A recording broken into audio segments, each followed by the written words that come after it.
Good evening everyone. I am working my way down this list of feedback questions that I do get from everyone on the channel. So this one today is going to be hardwiring a dash cam in one of these bad boys. Now I do get a lot of questions on how to hardwire them in. So it works on the ignition, and then when you turn the ignition off it goes off completely, which is a great idea.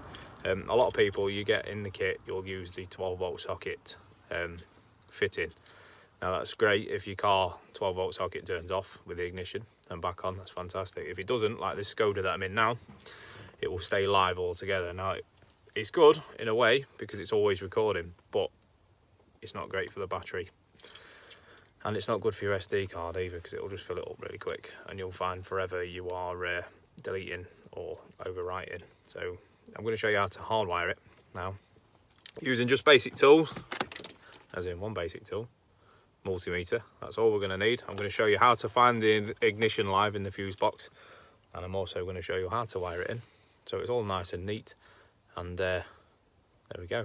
So this is just my Skoda fuse box. I've already pre-routed the kit. It does come as just a part like this. It just comes as a piggyback fuse.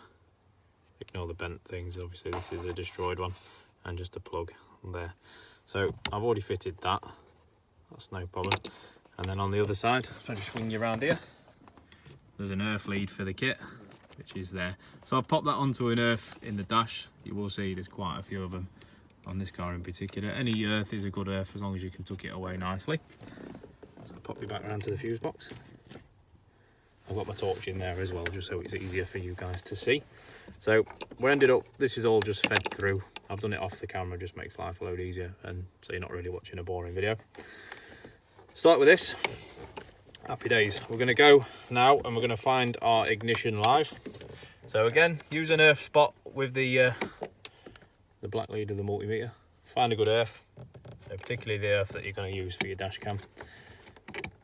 It's dead easy, these. I see. I do get a few comments of people charging quite a lot of money for this to be done. So hopefully this is going to help you all out, and you're going to see, you're going to be able to do it yourself, really, and it's a lot cheaper. It's easier to move it when you get a new car.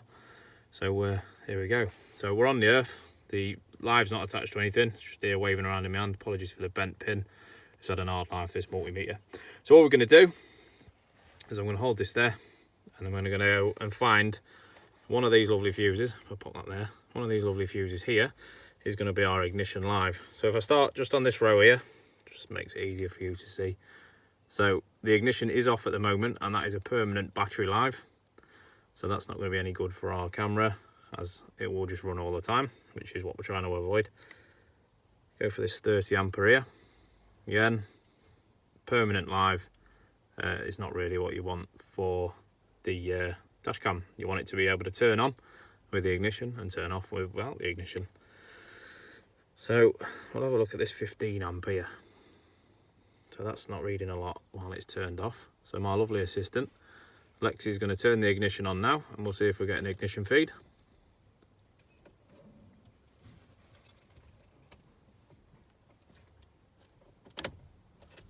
So it will click, we'll dance around a little bit, and that's come to battery voltage while the ignition's on, which is great. Now she's going to turn the ignition off for me, and it's gone back to almost zero. Let's make sure we've got a good contact there. So the multimeter does mess about quite a bit. So it's in millivolts. So we want to say 0 or as close to 0 as we like. So there we are. And then if you turn the ignition back on again, we're going to see a full, there we go, battery voltage again. Happy days. So this is our fuse. We're going to piggyback off. So if you'd like to turn the ignition off again, so we never want to work with a live ignition. Fantastic. So that's just about it for the multimeter. That's told us what we really need to know. So all we're going to do is you'll get 2 slots. You'll get one that's already got a fuse in it. That's for the camera. And then all we have to do is pop this fuse out. Remember which slot it came out of. I have seen that before. And that just gets popped in there like that. So you end up with 2 fuses, just like that. And then we pop it in the hole. And and it just sits there like that, and that's it for the ignition live. So what we do, we'll move the multimeter out of the way because we're done with him.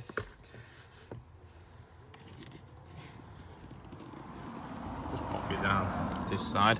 So all we're really going to do now is, now we've done the hard bit, we've done the wiring, so this part goes to the camera.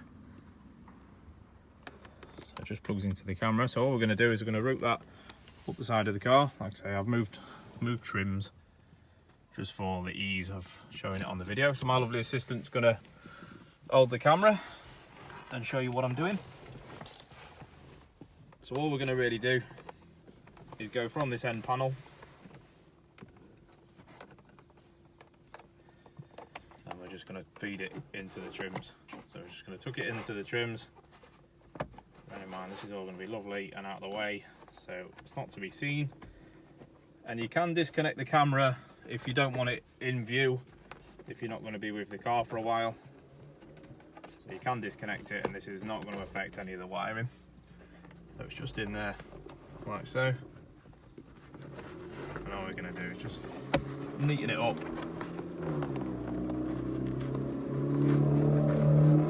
So just for the purpose of this, obviously all the trims will be put back on off the camera, but that's as neat as the wiring is. We'll then grab our camera, which is here. Pick a spot that's not too obvious while you're driving. You really don't want it in the way. Right, so it's out of the way as best you can, and then we're just going to plug it in there. If I turn the camera, you can see it. Little plug. Plug it in just like that. Everything's hidden. I mean, you can tuck it away as much as you possibly can. It's a lot better than having all the wires dangle. So there we go. That's as much as you're going to see. All the trims will be put in. So now my lovely assistant's going to turn the ignition on for the last time, and you're going to see the camera wake up with the ignition. So you'll see we've got a light just at the top there. That lets us know we've got power and it's charging. And then she's going to turn the ignition off. Now, there's always a delay on these cameras, as you do want it recording a couple of seconds just after you've done a journey. So it'll record. Not sure what the time delay on this one is, which is all good. And there we go, it's turned off with the ignition. So all she's going to do is cycle the ignition again for me, watch it turn on. Perfect. And then she's going to turn it off again. This is just for the purpose of the camera, just to show you how it's going to function. The same principle with any car that you're going to work on. You can get the kit. It's a next-based kit. It does come with the small fuses, the really small fuses, and the big blade fuse holders, which I will show you in 1 second. So as you've seen, it's gone off again, which is exactly what we want. I'll pop you down here again and we can show you. So you do get the holders. They come in a kit. You will get the mini blade and also an even smaller one for multiple applications. Different cars have different fuses, which is it's good. It's a very good kit. You'll end up with a fuse box looking a little bit something like this. So this will all fits in nice and neat. There's nothing gets in the way of the glove box. I have obviously removed the glove box here just for ease of showing you, and then everything gets tucked away in there. A couple of cable ties would probably be a good thing just about now, stop things rattling around in the dash. But that is a dash cam fit. I hope this has helped. Obviously all feedback questions are always welcome. I can always answer any questions. So there we are. I hope that's helped. It's dead easy to do. It doesn't come from any sort of mechanical experiences. Once someone's explained to you in this form that I've done, it does become sort of second nature to do pretty quickly. And it's going to help you if you're going to need to move your camera from one car to another, or just to hardwire them in and get rid of all the messy cables you've had from your 12-volt socket. And the kit itself, I will link to the kit. It's a next-based kit. I'll put a link in the description for you, just so you know where to get it from and you've seen it physically work.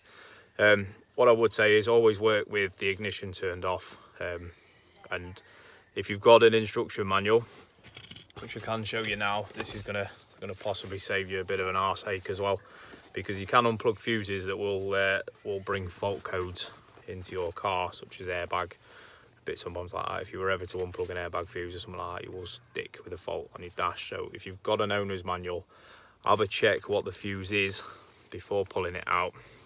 Like I say, if you're working with the ignition off, it's not going to be a problem, because it's not going to notice there's something missing. But if you were to accidentally turn the ignition on while you are wiring it in, it's not going to shock you or anything like that. It could probably cause a static fault. Now again, that doesn't mean there's a fault with the car.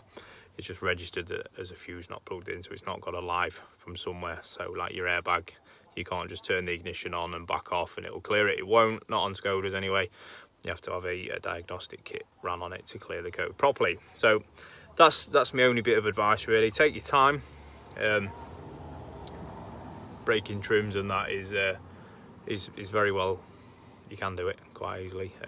Just patience, take your time, and if you follow this video, you'll smash it. Like I say, feedback is always welcome. It's a pleasure to do these videos for you. I do get quite a few requests.